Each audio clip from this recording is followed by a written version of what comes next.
Welcome to Shots of Inspiration. Today's episode is dedicated to high achievers who are starting to feel frustrated or burned out or exhausted because their efforts to push back against pandemic-related change or chaos just aren't working. And I confess that the episode is as much for my benefit as it is for your benefit, because I have always identified as a high achiever. I have always been passionate about getting results in my own life and with the people that I work with. I have always taken great pride in my ability to solve problems and overcome adversity. And I've always seen myself as someone who takes responsibility for creating my own destiny. And so far in my life, that has achieved great results.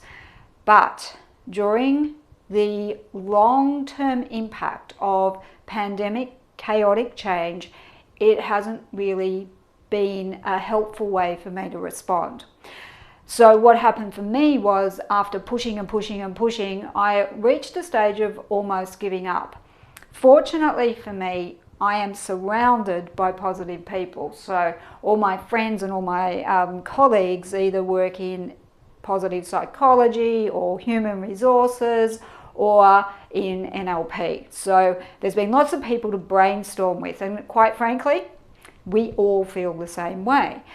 So not only have I had that moral support, but I've had lots of opportunities to have some really in-depth conversation with people who are absolutely in the top of the field in these areas of managing ourselves, our resilience and our confidence in tough times. And so over these conversations, I've started to have some really interesting realizations about what's going to help us all. So here's what I've concluded. High achievers are experts in using the fight or flight reaction to propel success. In other words, we sort of tap into the adrenaline and the energy of being in fight mode when we hit challenges and adversity in life. And that has worked really well in most situations in our lives because they were short-term situations. But a pandemic is different because it has no end in sight in terms of a timeline, and because it's long-lasting. And just think about it. If we live on adrenaline and if we live in fight mode for more than a couple of days or a few weeks, we're inevitably going to burn ourselves out. So we need to find a different way to move forward, because pandemic-related change and challenges are not going to be short-term. Now, if you're a high achiever, you know that the idea of sort of sitting back and relaxing or going into learned helplessness mode just isn't going to work for you. So here's what I think we need to do. We need to look at why we would be in fight or flight, and it's really simple.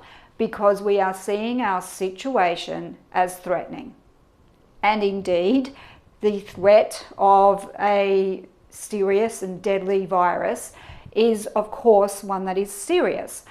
But we're also seeing our entire ecological system, our economy, our lives as being threatened. And we don't need to do that.